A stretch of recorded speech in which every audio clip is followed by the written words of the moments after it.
Amém, irmãos? Graças a Deus, aleluia. Shalom, shalom. Graça e paz, discípulos de Jesus, igreja, aleluia, amém. Olha para quem está perto de você e diga: um bom lugar e um bom momento para aprendermos um pouco mais das coisas de Deus, amém? Caminhando na direção do Senhor Deus, para sermos enriquecidos com as suas santas e poderosas palavras, amém? Pode se acomodar no seu lugar, graças a Deus, aleluia. Um pouco menos aqui, aleluia, amém. Que bom estarmos juntos, celebrando ao Senhor, exaltando o nome do Senhor. Os dias têm sido cheios de coisas desafiadoras, né? Desde sempre o mundo é um desafio, mas nós estamos vivendo uma geração definitivamente desafiadora, irmãos. Desafiadora. Era mais fácil para a igreja ser presa, açoitada, viver nas catacumbas, do que viver nesses tempos que estamos vivendo. Alguém pode dizer, não, irmãos, que naquela época a decisão era muito clara: ou eu quero Jesus, ou eu quero Jesus. E agora não, a sutileza, a malignidade, a astúcia deste mundo que nós estamos vivendo mina as nossas convicções diariamente e possibilita que o indivíduo diga não para Jesus, imaginando que está dizendo sim.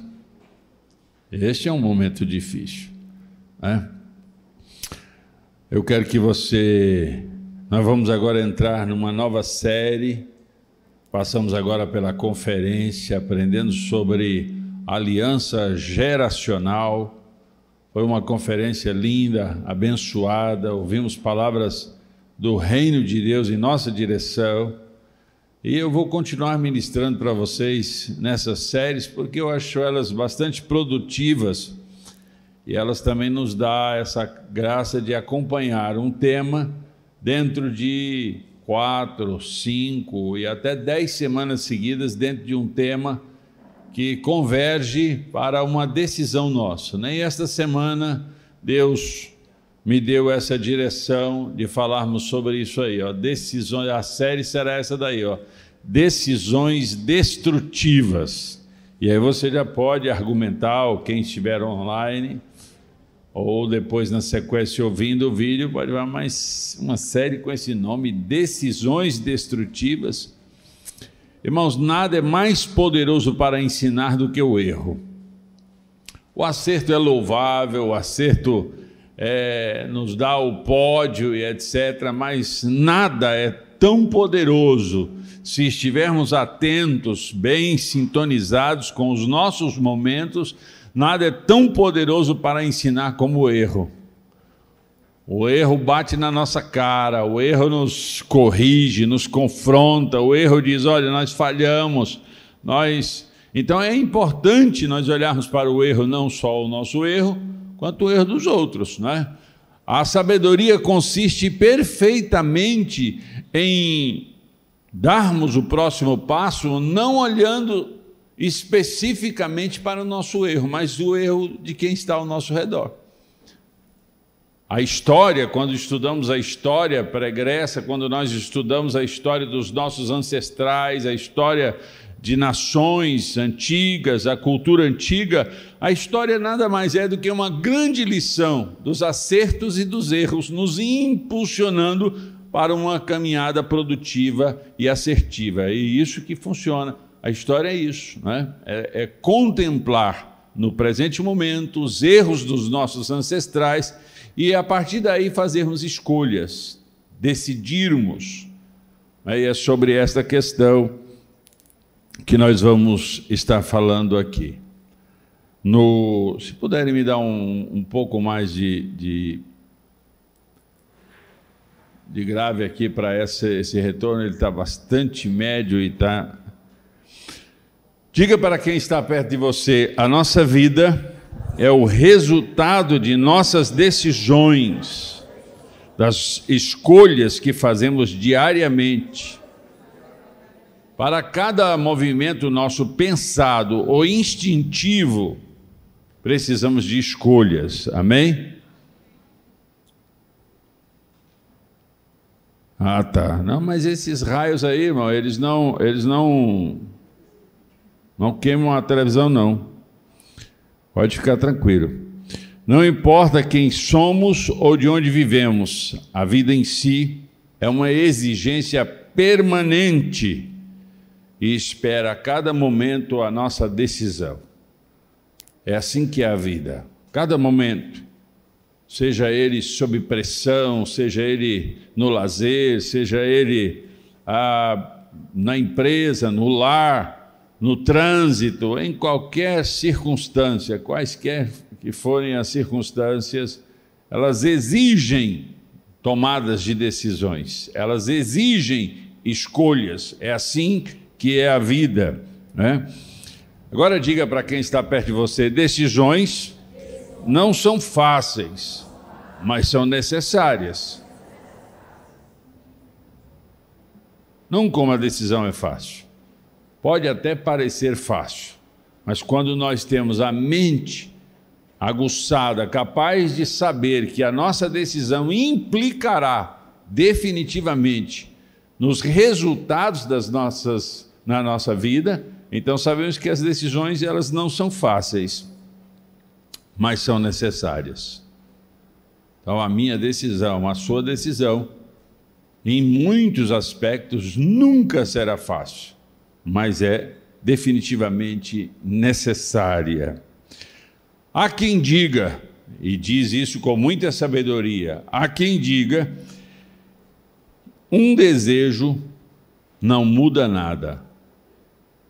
Um desejo não muda nada, mas uma decisão muda tudo. Você entendeu isso que eu estou falando? Um desejo, por mais auspicioso, por mais interessante que seja, não muda nada. Mas uma decisão, irmãos, ela muda radicalmente a nossa vida. Ela muda todo o aspecto que envolve a nossa vida, a nossa família, a nossa empresa e as circunstâncias que estão ao nosso redor. Então, nós precisamos de ter isso no nosso coração. Ainda há aqueles que dizem: o que define o seu futuro não são as suas condições. O que define, diga para o seu irmão, o que define o seu futuro não são as condições, as circunstâncias, aquilo que você tem à mão, mas o que define o seu futuro são as suas decisões, são as suas escolhas. Então surge, evidentemente, baseado nisso, que não é a minha condição, não é o meu desejo, mas é a minha decisão, é a minha escolha. Então surge agora um duelo, um poderoso duelo. Que duelo é este? É o duelo entre as minhas decisões, as minhas escolhas e as escolhas de Deus. E claramente este é um duelo de tolo. É um duelo de tolo. Ora, se eu for duelar com Deus entre escolher a minha decisão, a minha escolha ou a de Deus, é um duelo de tolo. Porque eu só vejo o micro, eu só vejo a circunstância. E Deus está vendo o todo, os olhos dele do céu, de toda a terra. Ele é onisciente, ele é onipresente, ele é onipotente. Então ele consegue ver o passado, o presente e o futuro. Ele liga os pontos entre o passado e o futuro. Ele faz a conexão. Aquele povo que até há pouco tempo eram escravos no Egito, mas sob a ordenança de Deus e sobre o sobrenatural, conseguiram sair de escravos para uma nação emergente, que estava derrotando os seus inimigos a olhos vistos. Era um momento poderoso. Eles saíram do Egito debaixo de um sobrenatural tremendo.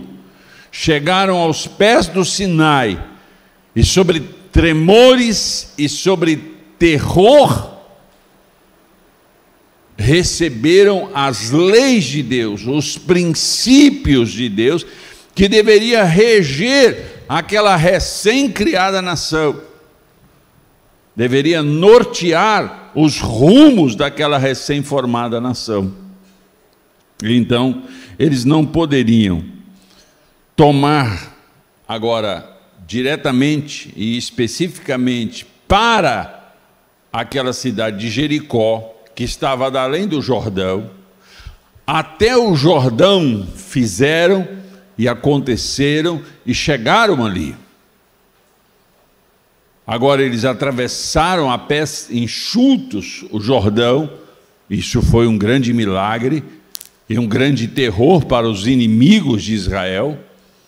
Agora eles estavam pós-Jordão, e de frente a eles estava uma das cidades mais seguras. Eram chamados de cidades-estados ou cidades-reinos, onde um rei reinava. E uma cidade poderosa, a cidade de Jericó, era uma cidade com muralhas muito altas e muito largas, que davam para andar sobre as muralhas, na sua largura, carroças. Era uma cidade que muitos reinos, cidade-reinos, tinham tentado dominá-la, conquistá-la, mas foram frustrados por causa da segurança, da inviolabilidade daquela cidade chamada Jericó.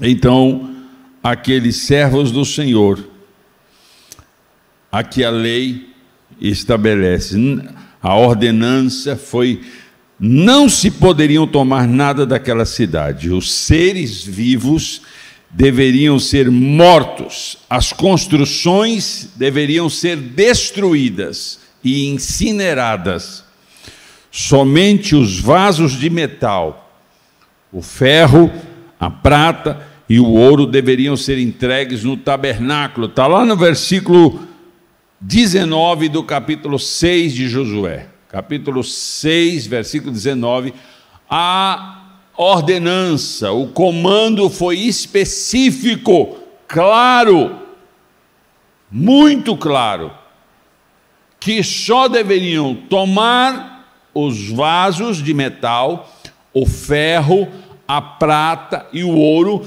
que deveriam ser destinados ao tabernáculo que tinha sido erguido, construído, e que os levitas tomavam conta.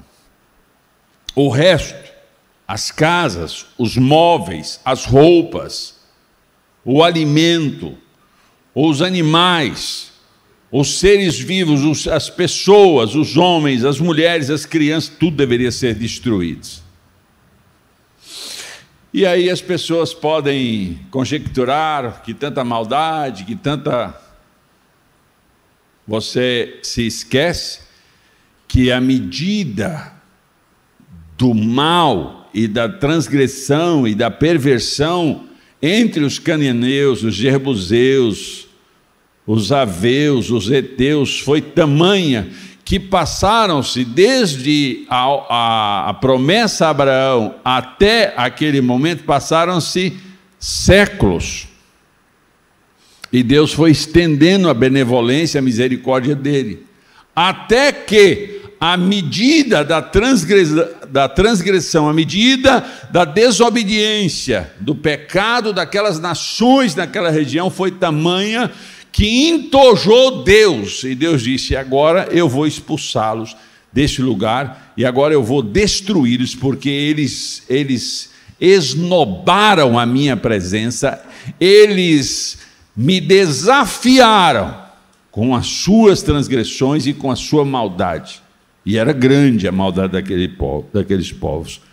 Então, Deus dá a ordem que só os vasos de metal, o ferro, a prata e o ouro deveriam ser pegos como despojos e entregues ao tabernáculo. Todo o resto foi considerado anátema, ou seja, maldito. E todo homem, mulher ou criança que tocasse naqueles objetos que tinham sido considerados malditos também seriam malditos. Maldito é o indivíduo que está sob severa consequência da transgressão. Maldito é o indivíduo que perdeu a oportunidade de fazer o que é certo. Então, inclusive, os objetos que deveriam ser entregues no tabernáculo do Senhor, qualquer um do arraial que tocasse aqueles objetos, seriam classificados como malditos também. Então foi uma ordenança muito clara, muito específica, e o povo de Israel ouviu isso com clareza. Então aquele que tomasse para si qualquer dessas coisas, estaria sob maldição, sobre as consequências da sua transgressão, da sua desobediência. Então, no versículo 18, isso do capítulo 6 de Josué, versículo 18. Então estava tudo muito bem explicadinho. Não tinha nenhuma complicação, a ordem era muito clara. Os líderes de Israel foram passando uns para os outros. Houve uma reunião entre todos os chefes de família e todos ouviram com clareza esta exigência de Deus para com o seu povo Israel. Aí, o que ocorre, segundo o texto, aí em seguida foi o resultado.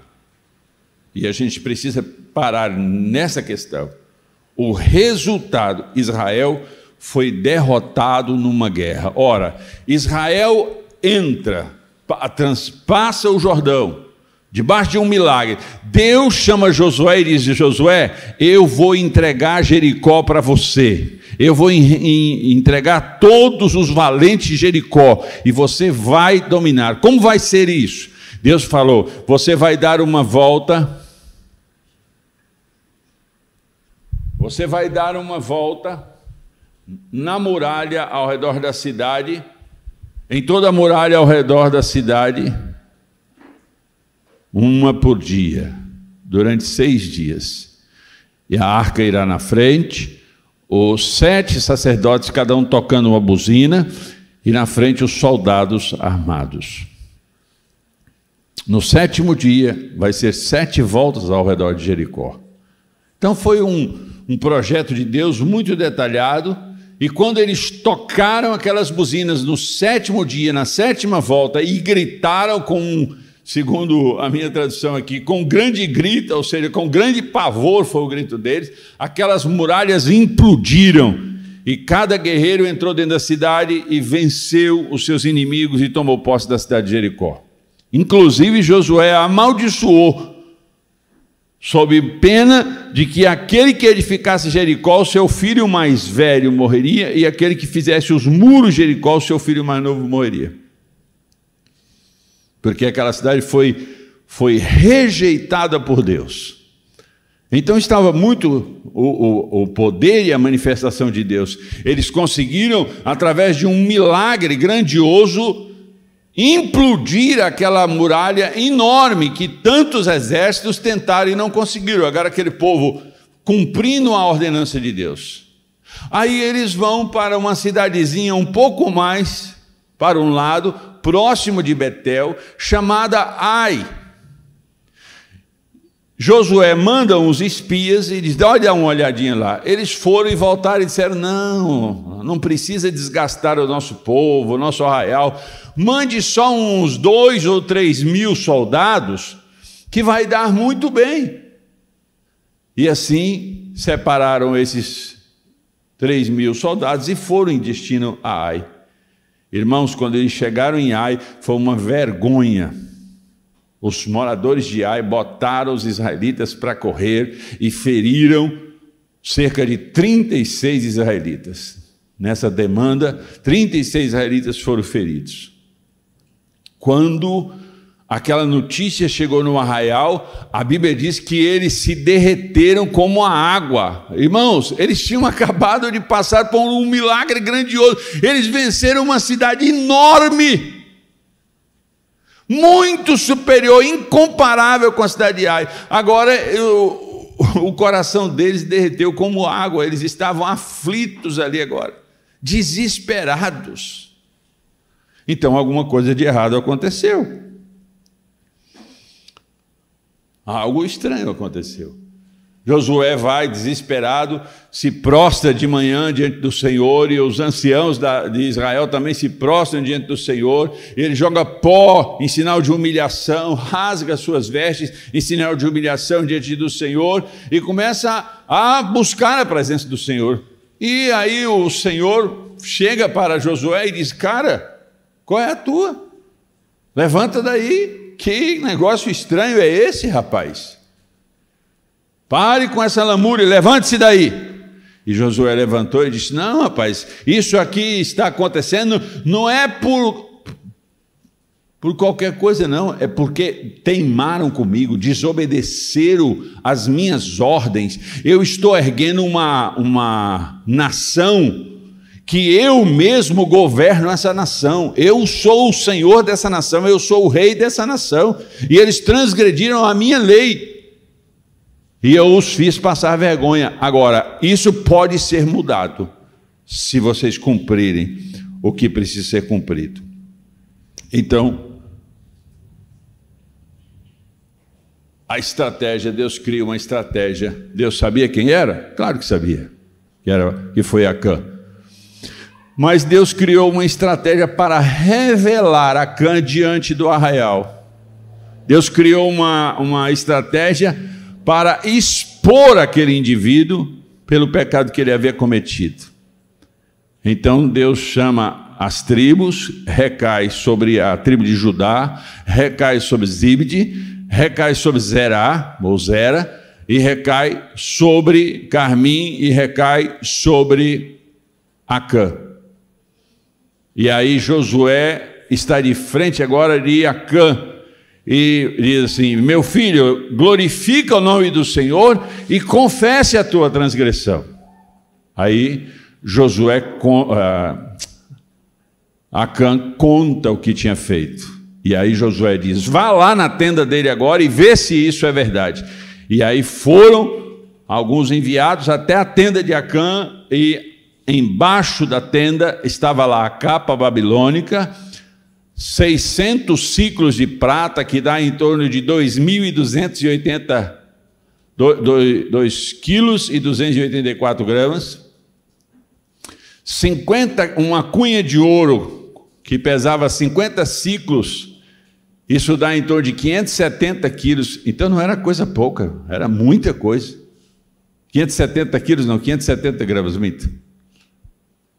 Então, prata tinha 2 quilos e 280 gramas, de ouro tinha 570 gramas de ouro, e mais a bonita e agradável capa babilônica. Estava tudo escondido lá. E traz. Sabe, irmãos, isso custou uma derrota numa campanha de vitória de Israel, numa campanha de conquista da terra prometida. Foi uma derrota que envergonhava o povo de Israel. Foi um momento muito melindroso, foi um momento muito sensível naquela hora. E aí a gente para e vê assim, o texto diz assim: Israel pecou e transgrediram a minha aliança que eles tinham ordenado. Israel pecou e transgrediram a minha aliança que eles tinham ordenado.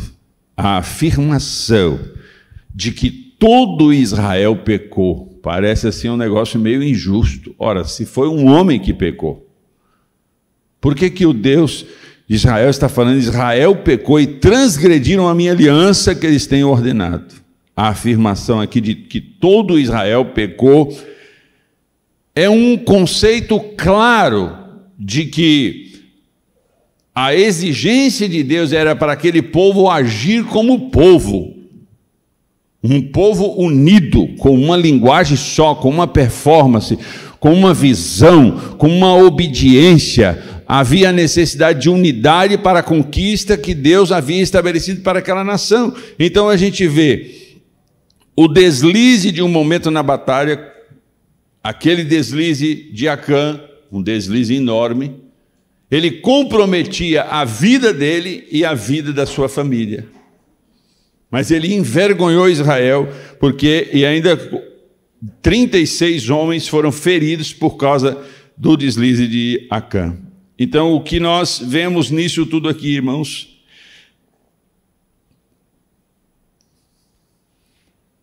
é que um homem com uma decisão errada, com uma escolha errada, levou uma nação inteira. E essa nação talvez tivesse mais de 3 milhões já naquela ocasião, entre 2 e 3 milhões de pessoas, ou um pouco mais. E aquela nação, ela passa essa vergonha, porque todo o arraial viveu isso. A desobediência daquele homem foi muito forte para abalar os céus e Deus dar a ordem. Não, vocês não vão vencer essa guerra, vocês vão passar essa vergonha. Então, aqui o título dessa ministração, a nossa série é Decisões Destrutivas, e aqui o título dessa ministração é Decisões de Acã. Primeira decisão dele foi pecar contra o Senhor. Dentro dessa decisão dele está, ele decidiu tomar do anátema, ele decidiu tomar do maldito, ele decidiu tomar do proibido, o despojo de guerra. A decisão foi destrutiva, ele não parou para pensar e nem pesar as consequências, as consequências da sua escolha. Ele arrastou toda a sua vida e a sua família para as consequências de uma decisão destrutiva. Essa decisão de tomar do anátema. Foi o seu amor ao mundo material. Foi a sua cobiça que o levou à derrota. Então, quando a gente olha para este texto, a gente precisa aprender. O infeliz decidiu tomar para si um objeto, algo que lhe era proibido e tinha sido dito diretamente por Deus que era maldito. E esse indivíduo decide, um pai de família decide, escolhe não pesar e nem pensar nas consequências de suas ações. E ele toma aqueles 2,280 kg de prata, aqueles 570 gramas de ouro e aquela capa babilônica e esconde dentro da sua tenda. Então, essa foi a decisão de tomar do anátema, do maldito. E essa decisão é destrutiva. Muitas pessoas na nossa geração têm decidido, escolhido, tomar do anátema, do que é maldito, daquilo que Deus considerou maldito para a congregação, daquilo que Deus proibiu para o arraial. Muita gente, por causa das vozes, por causa dos maus exemplos, por causa das narrativas malucas dessa geração, muita gente tem tomado do que é de Deus, daquilo que Deus considerou que para nós seria maldito. Ele escolhe esses produtos, vasos de metal, ferro, prata, ouro, para serem levados ao tabernáculo. Acã toma daquilo que era para ser levado ao tabernáculo. Ele não só toma do que é maldito, mas ele, além de tomar do que é maldito, o fato é que é maldito porque Deus havia dito que aquilo não pertenceria a nenhum homem, seria usado no tabernáculo e as outras coisas deveriam ser destruídas. Então, foi uma decisão destrutiva, preferiu a desobediência, preferiu a transgressão para satisfazer o desejo de sua alma.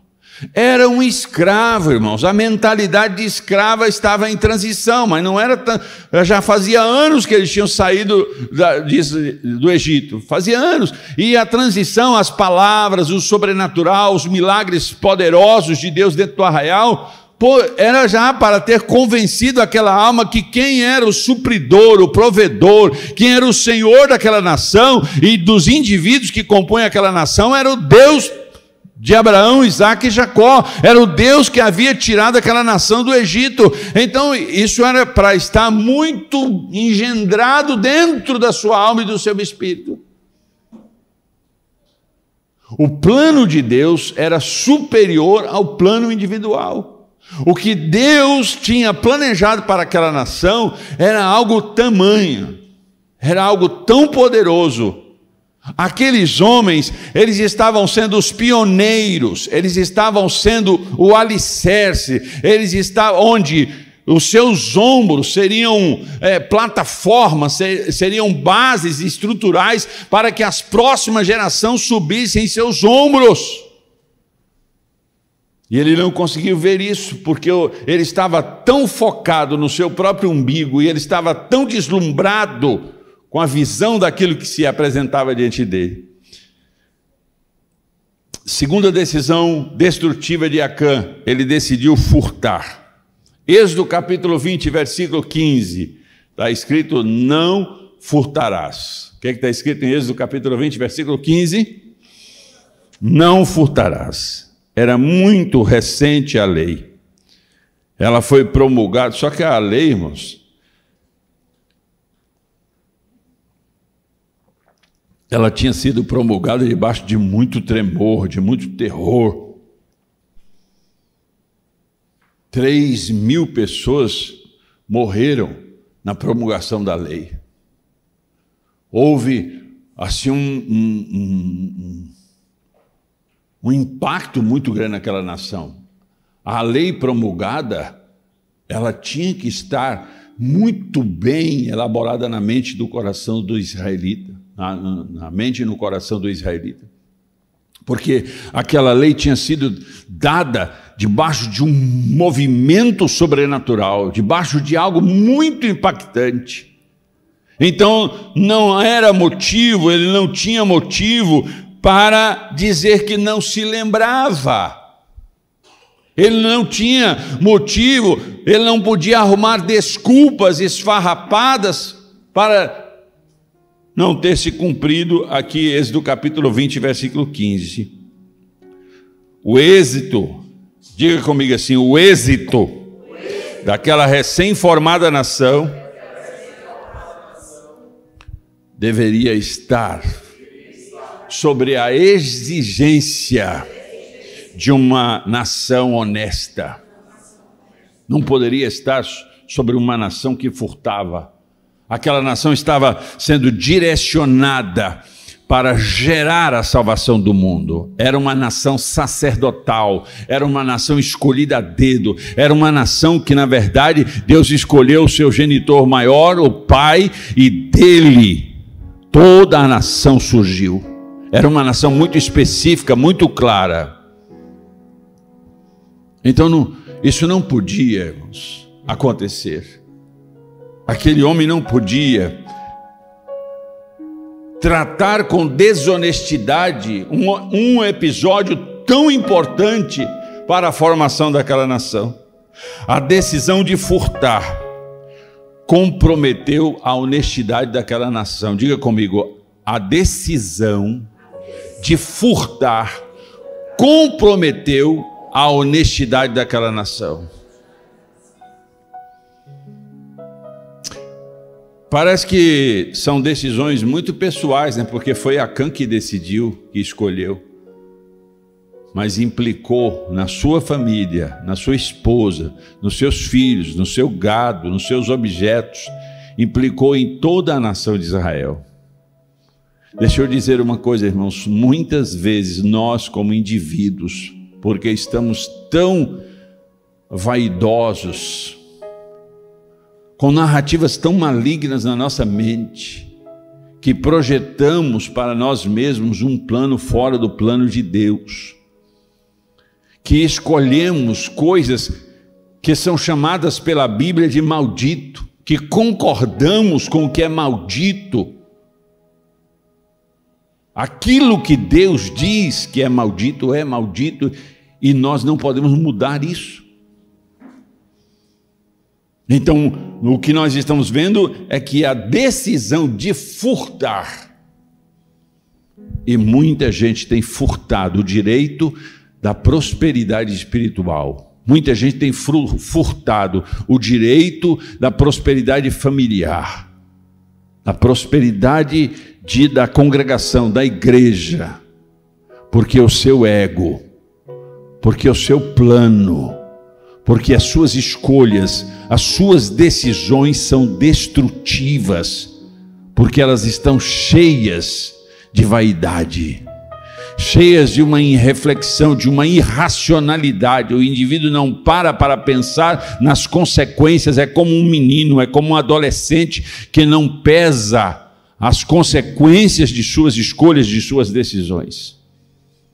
Então muita gente dentro da igreja está furtando o seu futuro, está furtando a sua família, está furtando a congregação com o sucesso que Deus escolheu para a congregação, com o sucesso que você está furtando do seu ministério pessoal. Você está furtando o direito de ser um evangelista, um pastor, um pregador. Você está tomando coisas que não são suas, mas de Deus para a sua geração. É com pesar que a gente olha esse texto e diz como ele decidiu furtar. A outra coisa, irmãos, ele decidiu mentir. A outra decisão destrutiva de Acã foi que ele decidiu mentir. A mentira, diga comigo, a mentira é uma ferramenta maligna e denuncia um caráter fraco e submisso ao Deus desse século. Como eu disse antes, uma nação estava nascendo e não poderia se sustentar sobre os ombros de patriarcas mentirosos. Aquela nação estava se erguendo sob uma voz, a voz de Deus, o Deus de Abraão, Isaque e Jacó. Aquela nação estava nascendo debaixo de milagres sobrenaturais para conduzir todas as nações da terra à reconciliação com Deus. Aquela nação, naquele momento primordial, naquele momento específico, não poderia dar o próximo passo sobre os ombros de patriarcas mentirosos, e é o que nós vemos aqui. Esse Acã enfrentou toda a congregação com uma cara de pau, própria do mentiroso. Ali era um momento específico, onde a vitória ou a derrota de toda a nação de Israel dependia da honestidade ou da mentira de um homem. Aí você pode dizer, mas então era uma coisa muito milindrada, muito vulnerável, muito quebradiça. Não, porque Deus estava convidando a toda a nação, cada membro da nação, cada pai de família, cada pessoa daquela nação, a um compromisso. No capítulo anterior, Deus chama todo mundo, aquele povo que saiu de Israel, irmãos, saiu do Egito, eles tinham morrido na estrada. Eles estavam ali completando o ciclo deles, 40 anos. E Deus chamou, pouco tempo antes desse episódio, Deus chamou todo mundo para fazer a circuncisão, a aliança na carne. Todo israelita macho foi circuncidado. Ali, recente aquele episódio, estavam declarando que tinha uma aliança com o Deus de Abraão, com o Deus de Isaque, com o Deus de Jacó. que se submetiam ao poderio, à vontade e ao planejamento de longo prazo do Deus que tinha erguido aquela nação.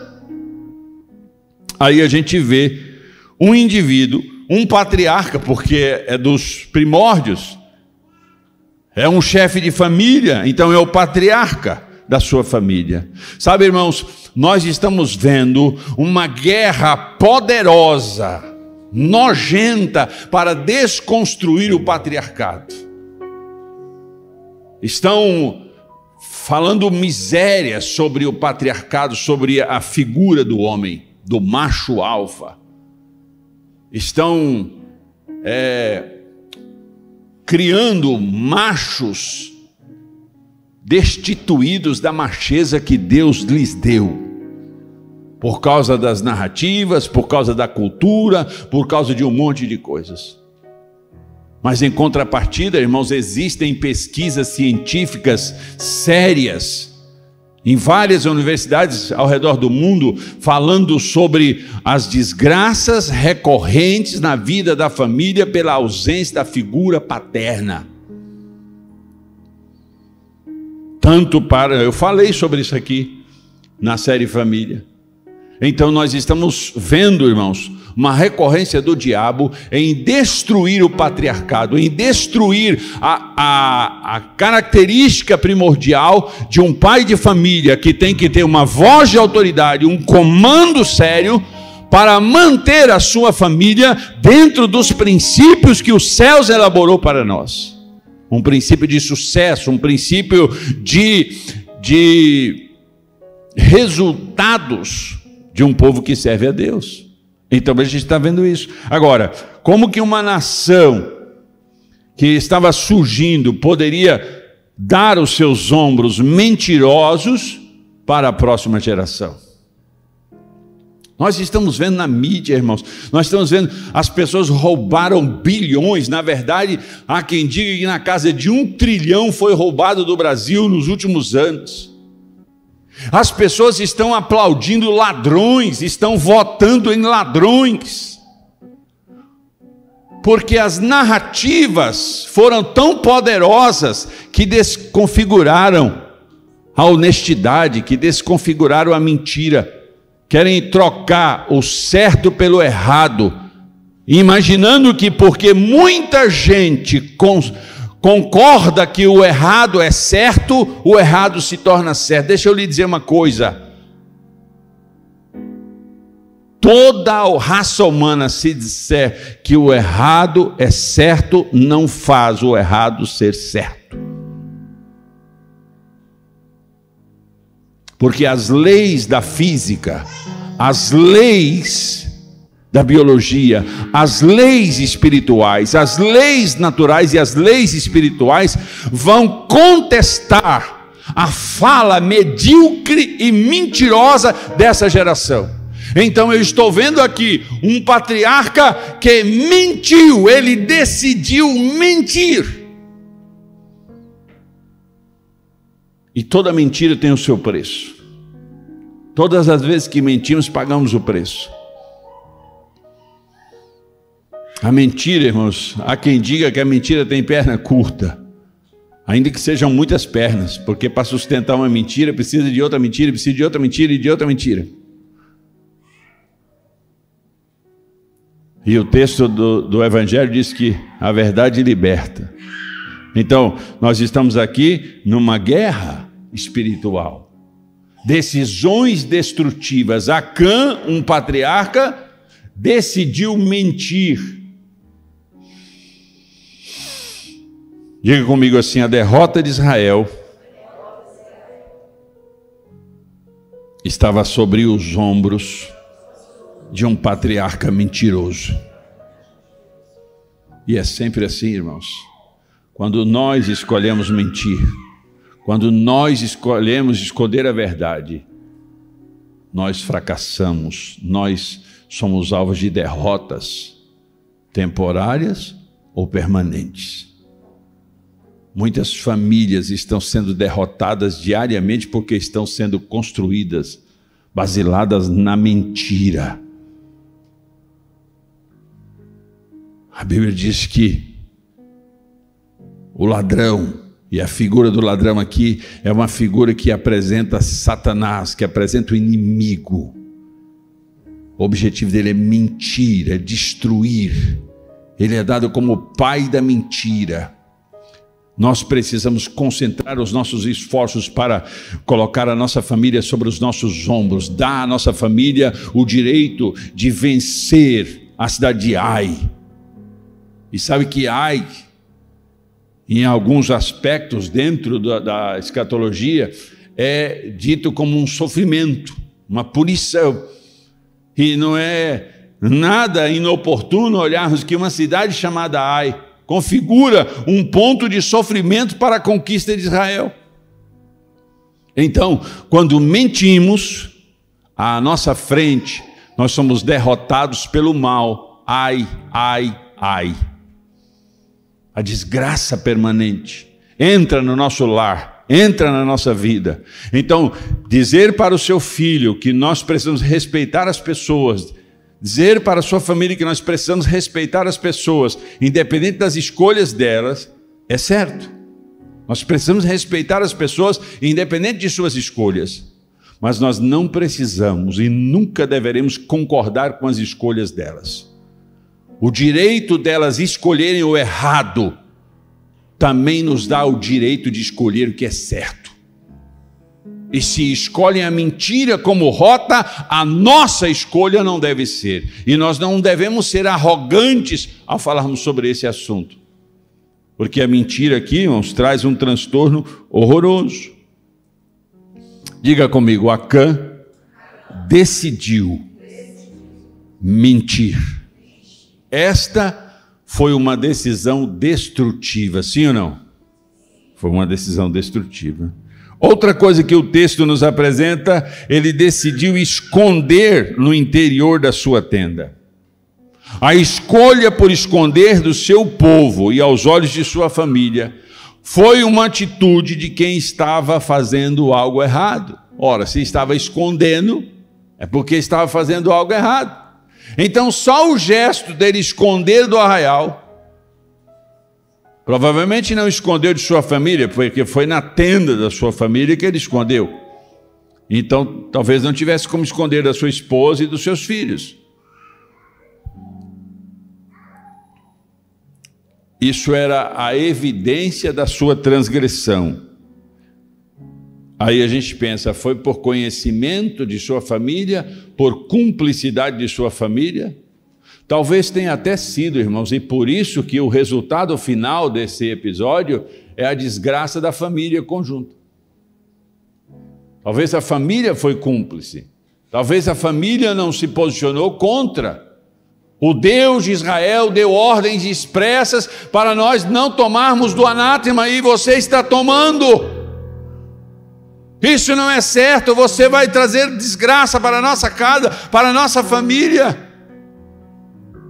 E talvez muitos pais precisam ser chamados pela revelação da palavra. Talvez você não tenha coragem de confrontar o seu pai. Eu nem digo que isso seja muito interessante, você confrontar o seu pai, mas você precisa sabiamente escolher situações, decidir por situações onde o seu pai, onde a sua mãe, onde as autoridades que estão sobre você sejam confrontadas para que não leve a família toda à ruína e à desgraça. Então precisamos pedir isso diante do Senhor. Aquela família, aquele chefe de família decidiu tomar aquilo que não podia, desobedecer uma ordem expressa. Ele decidiu isso e com isso ele levou toda a família a sofrer as consequências. É isso que está acontecendo, irmãos. Muitos pais de família pegam o dinheiro e gastam em bebidas, gastam em prostituição. Muitos estão gastando hoje por vício nos jogos eletrônicos, jogos de azar. E as suas famílias sofrendo, as suas famílias vivendo as consequências das escolhas erradas. Então nós precisamos de abrir os olhos. A palavra do Senhor, nós estamos aprendendo sobre decisões destrutivas. Diga comigo assim: se Acã tivesse mantido a comunhão com Deus, Acã teria tido forças para resistir à cobiça aos olhos. Está lá em 1 João capítulo 2,16, cobiça dos olhos e a ostentação de bens. Se tivesse olhado para o plano maior, se tivesse olhado para a visão de Deus para a nação israelita, se tivesse olhado um pouco para cima, ele tinha compreendido que ele era uma peça extremamente importante para o plano de Deus para a sua nação. Aquele homem, Acã, ele poderia ter pensado assim: nós estamos chegando na terra da promessa, Deus vai me dar uma cidade dessas, eu vou governar uma cidade, eu vou levar a minha família a vitórias gloriosas. Nós até pouco tempo éramos escravos, nós éramos filhos de escravos, mas esse plano poderoso de Deus, nós já derrotamos tantos reis, nós já vencemos tantas batalhas, agora estamos aqui com os pés na terra da promessa, então nós cumpriremos as ordens do Senhor e avançaremos. Irmão, se ele tivesse pensado isso. Mas ele sucumbiu ao desejo medíocre e destrutivo. Ele sucumbiu a uma história destrutiva. Porque ele fez a escolha errada, porque ele decidiu errado. Ele foi exposto ao povo por meio de uma estratégia divina.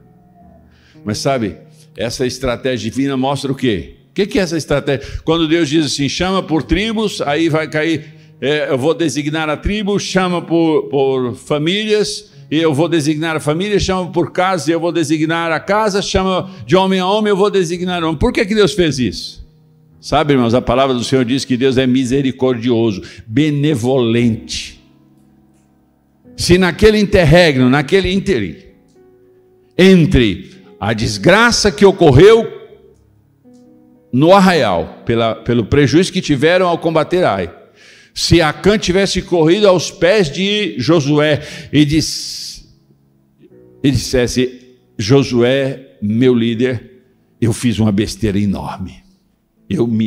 Eu danei tudo. Eu mereço a morte.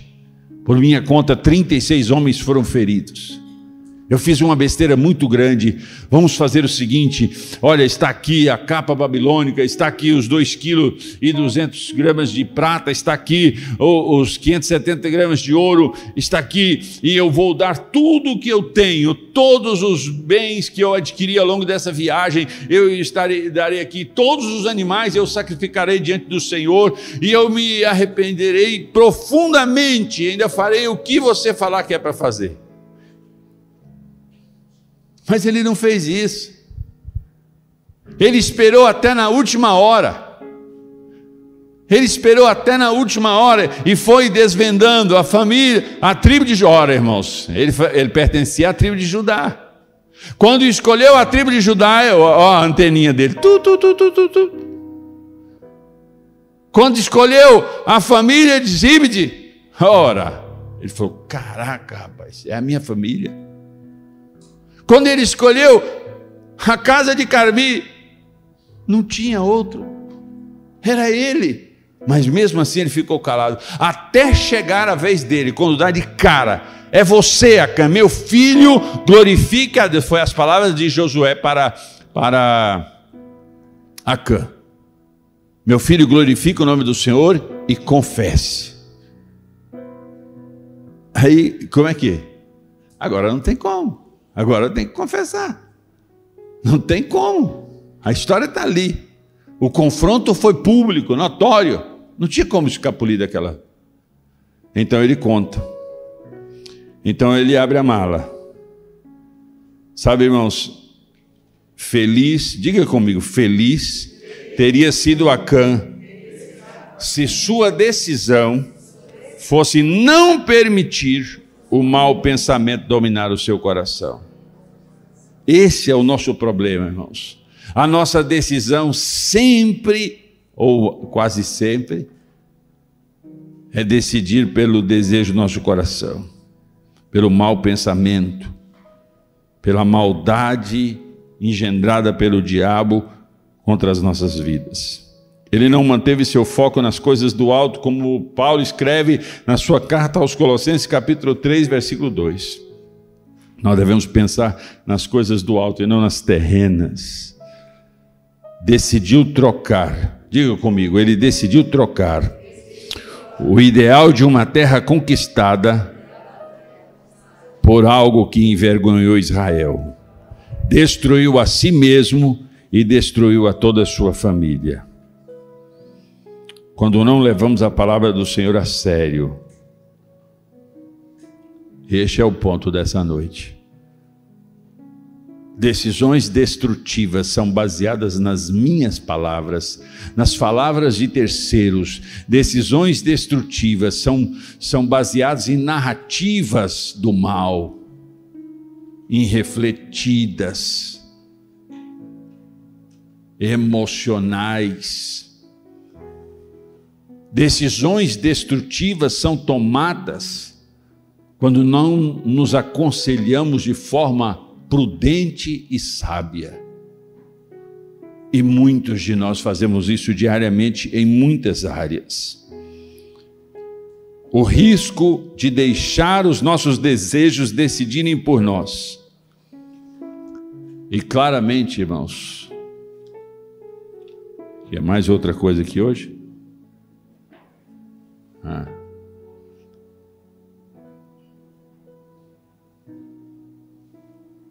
Corremos o risco de deixar os nossos desejos decidirem por nós. E é o que eu disse antes, claramente o nosso desejo não muda nada. Diga para o seu irmão, seu desejo não muda nada, mas a sua decisão muda tudo. Você pode ter o desejo mais lindo e poderoso da terra, mas se você não decidir cumpri-lo, não muda nada. Você precisa decidir.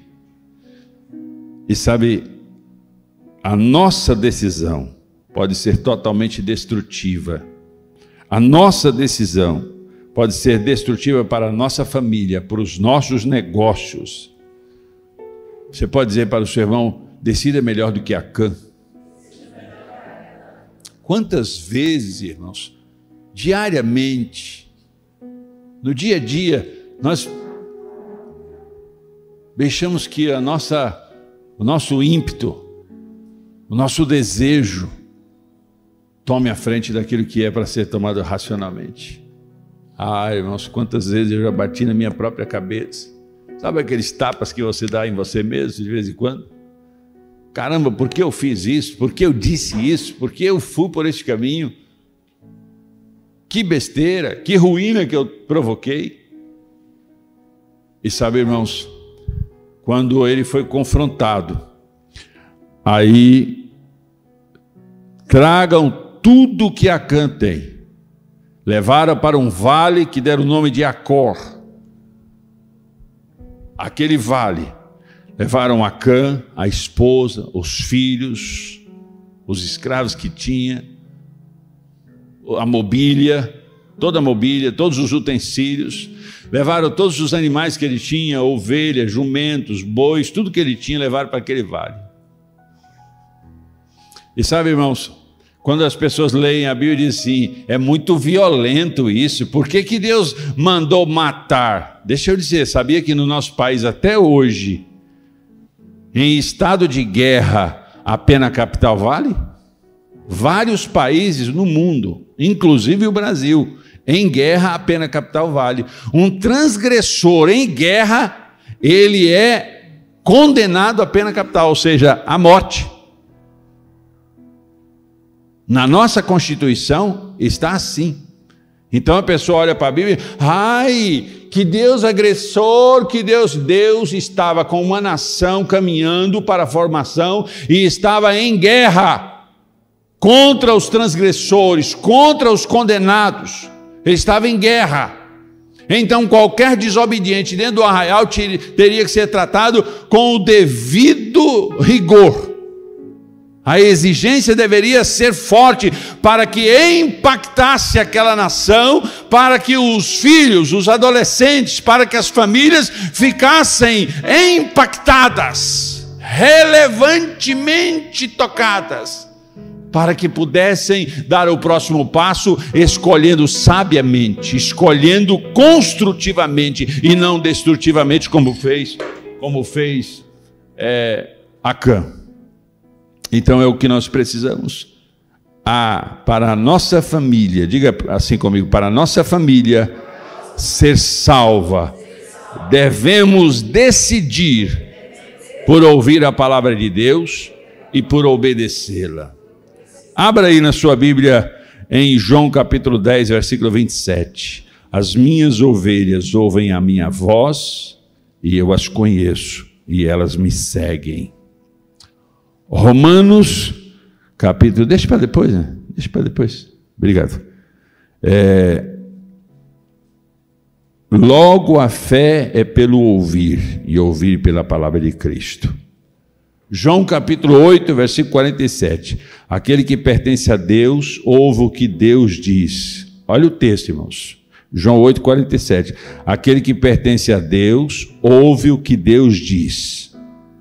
Vocês não o ouvem porque não pertencem a Deus. Que palavra dura é essa, né? Aquele que pertence a Deus, ouve a Deus. Está na hora, irmãos, de nós darmos os nossos ouvidos, a nossa alma, nosso espírito, o nosso corpo à voz de Deus. E Deus, em vários momentos da sua palavra, Ele chama o povo para ouvir. Ele diz: aquietai-vos, sabei que eu sou Deus, levanta-te e me ouça. Deus, por várias vezes ao longo da história, deu uma bronca no seu povo para que eles parassem com as muitas conversações paralelas, com os muitos questionamentos absurdos, em vez de ouvi-lo. Nós estamos numa geração, irmãos, onde ouvir e ver tem sido constante. As pessoas estão constantemente ouvindo o fulano, o beltrano, o ilustre, o pastor, o pregador, o artista, o político, estão ouvindo, e é vídeos de motivacionais, e é vídeos de histórias e de narrativas, e a gente está ouvindo tanta coisa. Ei! Está na hora de pisar no freio, puxar o freio de mão, arriar tudo e dizer: Deus, fala, porque o teu servo ouve. Fala, porque eu quero ouvir a tua doce palavra. Eu não quero decidir destrutivamente, eu não quero fazer como Acã, botaram tudo lá no vale de Acor. Todos os israelitas pegaram pedras e atiraram contra eles e apedrejaram toda a família, Acã e sua família, os animais, os móveis, os utensílios, tudo dele, inclusive a capa babilônica, os 2,2 kg de prata e os 570 gramas de ouro, tudo estava lá. Apedrejou tudo e botou fogo em tudo. Que exagero! Irmãos, é pena capital, eles estavam em guerra. Um soldado transgrediu contra uma ordem expressa, deveria ser punido. Muitas vezes, irmãos, a nossa decisão destrutiva tem nos levado a situações cada vez mais problemáticas dentro do nosso espírito, dentro da nossa casa, dentro da nossa família e até dentro da nossa igreja. Porque nós não queremos decidir com as palavras de Deus, porque nós não queremos ouvir o que Deus está falando. Eu não quero que vocês me ouçam. Eu não tenho nada de interessante para vocês de mim mesmo. Eu não sou o dono da igreja, eu não morri pela igreja. Eu não sou melhor do que vocês em absolutamente nada, sou só um servo. Aliás, eu sou servo do servo do servo do servo, porque a minha função me faz servi-los. É minha obrigação servi-los. Então não são as minhas palavras que são interessantes Não é o meu conteúdo que muda a sua vida. Você tem que prestar atenção se o que eu estou falando é a palavra de Deus, se há verdade de Deus naquilo que sai desse altar, se o que está sendo ensinado aqui vem do alto. E para isso você não só tem que ter um espírito sincronizado com os céus, com o Espírito de Deus, mas também tem que ter uma mente discipulada pela palavra de Deus. Você tem que conhecer a palavra de Deus. Não basta conhecê-la, porque Acã conheceu a palavra de Deus, mas ele decidiu ir contra a palavra de Deus. A questão é, você decidiu ir contra a palavra de Deus? Tem muita gente que está desprezando o ministério. Tem muita gente que aceitou Jesus aqui nesta casa, que se converteu, está nas drogas, está na bandalheira, e a gente fica choroso, fica angustiado com essas pessoas, porque elas decidiram ir embora, porque decidiram que aqui não era um lugar bom, porque decidiram que a igreja tem defeito. Nossa! Claro que tem defeito, nós humanos temos defeitos de sobra, dos quais eu sou o principal.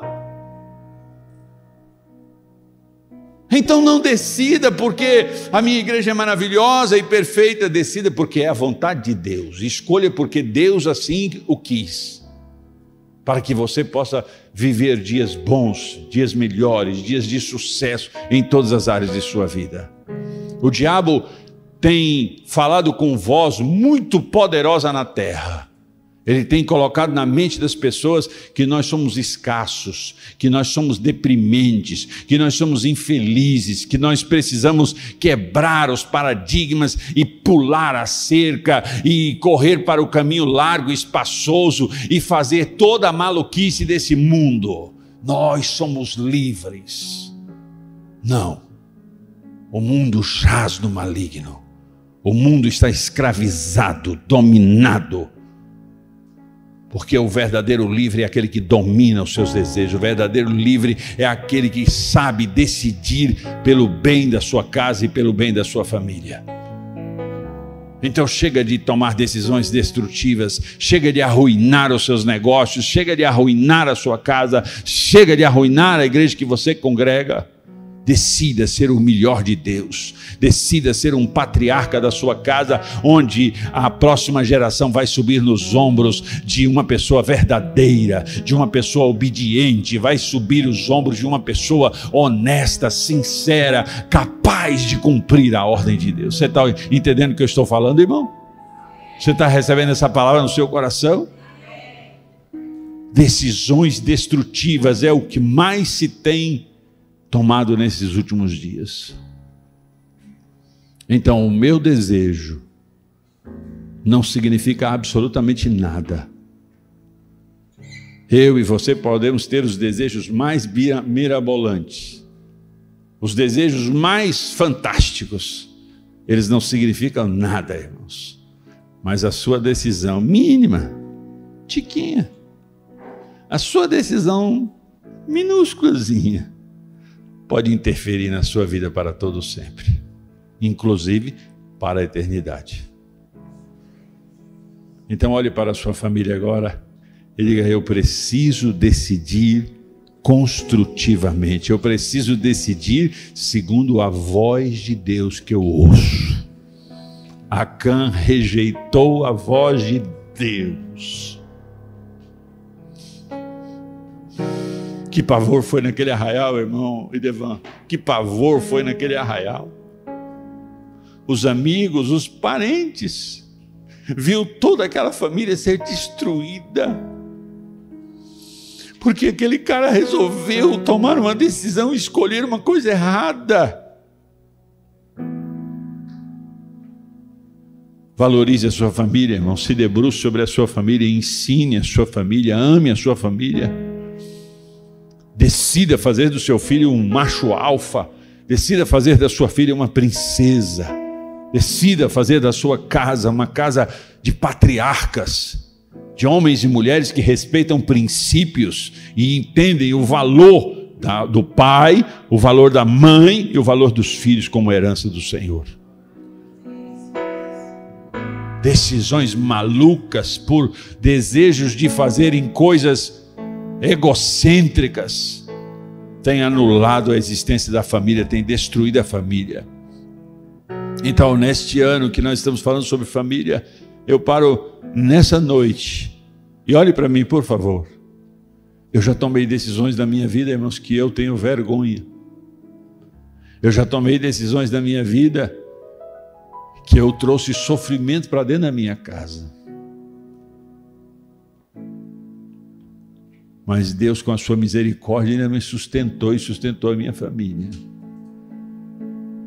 Então Deus sempre tem dado da sua generosidade, da sua misericórdia a todos nós, e é por causa disso que nós não somos destruídos. Então chega de decidir por conta do seu coração. Todas as formas de amor são válidas. Não. Todas as formas de amor não são válidas. São as formas de amor que Deus estabeleceu, as formas de amor que Deus instituiu, que são válidas.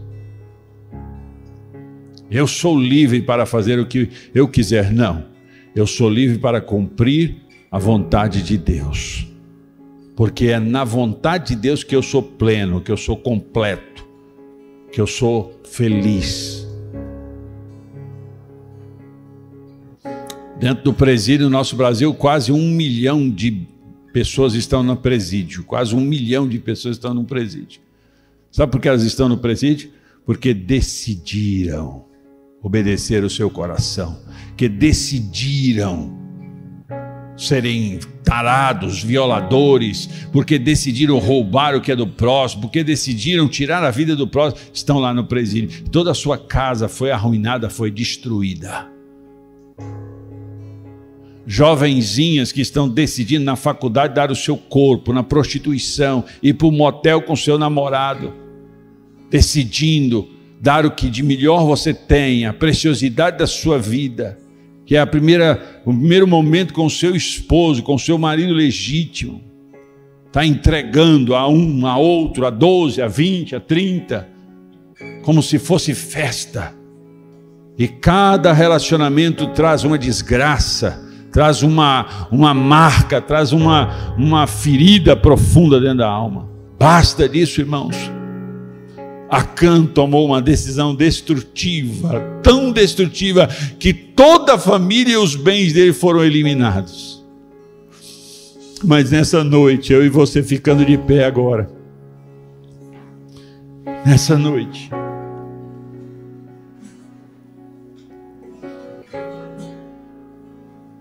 diga assim: eu pertenço a Deus e ouço a voz dele. Diga: eu sou ovelha do Senhor e a voz do Senhor eu a conheço. Assim como ele me conhece, assim como ele conhece a minha voz. Nisto sois conhecidos como meus discípulos, aqueles que me obedecem.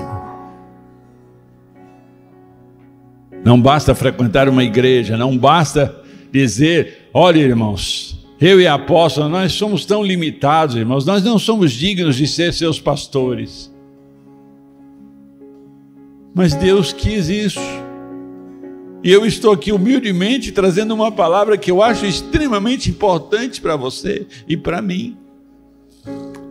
Pense, escute a palavra de Deus e depois decida pela vontade de Deus.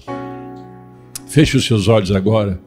Eu quero que você peça perdão pela pressa em decidir, em escolher coisas erradas. Peça perdão ao Senhor, porque você fez escolhas que trouxeram prejuízo para a sua casa. Peça perdão ao Senhor. O Senhor nos perdoe nessa noite, porque erramos, Senhor. Fizemos escolhas que valorizavam o nosso desejo, a nossa emoção. Perdoe-nos, Senhor, porque transgredimos contra Ti, mas também contra nós, contra a nossa família.